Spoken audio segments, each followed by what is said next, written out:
You know, after years of fixing servers, integrating APIs, and explaining for the thousandth time why clearing your browser cache actually does help, I've started to dream of something different. Something slower, something sunnier, something delicious.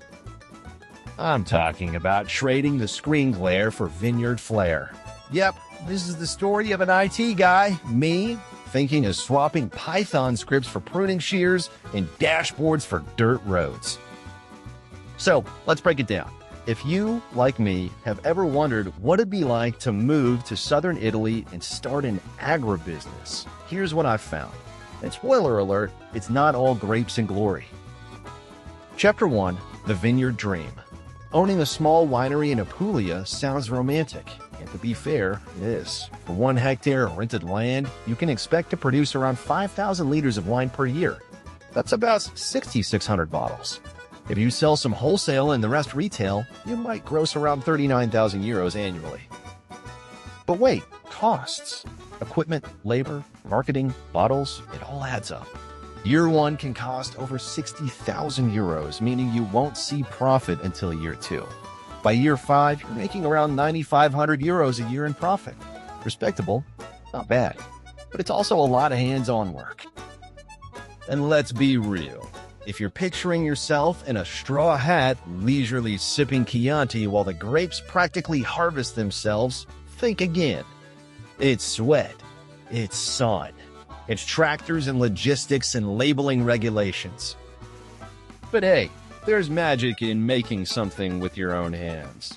In walking the rows of vines and thinking, this is mine.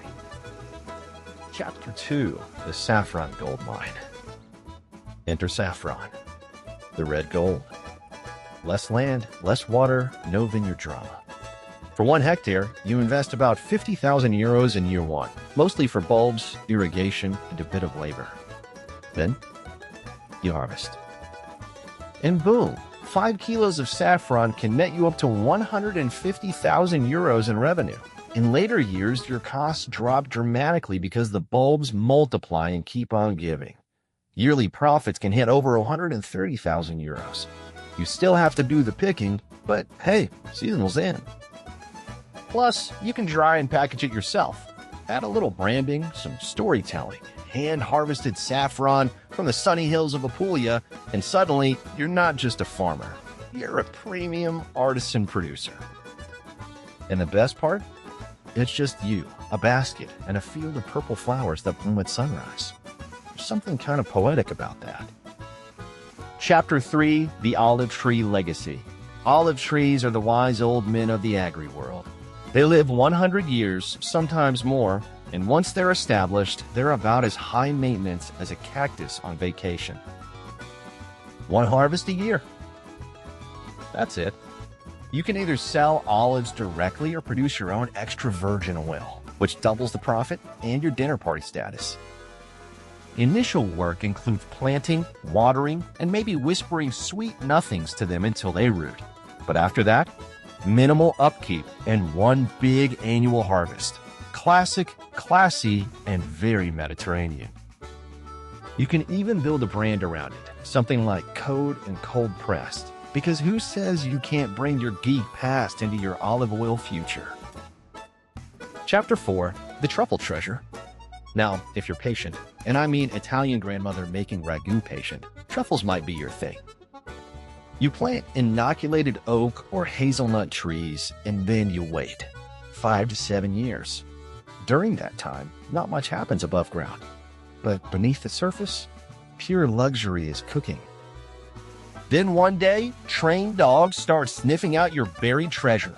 Truffle prices range from gourmet to sell your house and buy truffles levels, so it's worth the wait. There's very little physical labor after the initial setup. No watering, no pruning, just dog walking and occasional gasps of joy. And when you finally hold that first knobbly, funky-smelling nugget in your hand, you'll feel like you've struck oil, except tastier. Chapter 5, The Pistachio Patience. Pistachios might just be one of the most underrated crops in southern Italy. They thrive in the dry, sunny conditions of regions like Apulia and Sicily, and once established, they practically manage themselves. The trees take a few years to mature. Patience is key, but once they start producing, it's a biennial harvest with high market value. In-shell pistachios sell well, and if you're willing to process and package them, the margins increase. And unlike grapes or even saffron, you don't have to worry about delicate timing or daily field work. You can set it, forget it, and enjoy some seriously green profits. Chapter 6. The chill factor. But what if you're thinking really long term? Like, I want to sip wine in my olive grove while someone else does the work long term? Well, here are the crops that actually get easier every year. Truffles. Plant once. Let the dogs hunt. Profit. Pistachios or almonds. Plant, wait, harvest every 2 years. Nature's slow cooker. Honey production. Bees do 95% of the work. You do the tasting. Olive trees. Plant once. Chill forever. This is the type of business where your workload shrinks as time goes on. Imagine that, an inverse startup curve. Your sweat equity in year 1 pays off with hammock equity by year 10. Chapter 7. What would an IT guy do? So, which path should I take? Right now, I'm leaning towards Saffron. It's profitable, scalable, and you only cry once when you buy the bulbs. After that, it's all purple flowers and passive income. But maybe I'll mix it up. Some olives, a side of honey, a truffle patch for fun, and who knows, maybe even a smart irrigation system coded by yours truly. And why not?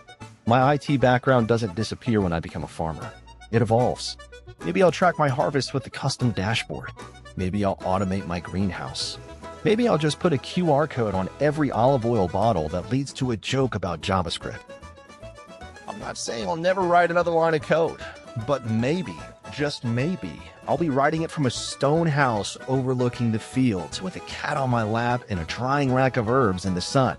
So if you're like me, burnt out on client support, tired of being indoors, and dreaming of a life with dirt under your nails and money growing from the ground, Italy might just be calling. And if it is, I'll see you in the field.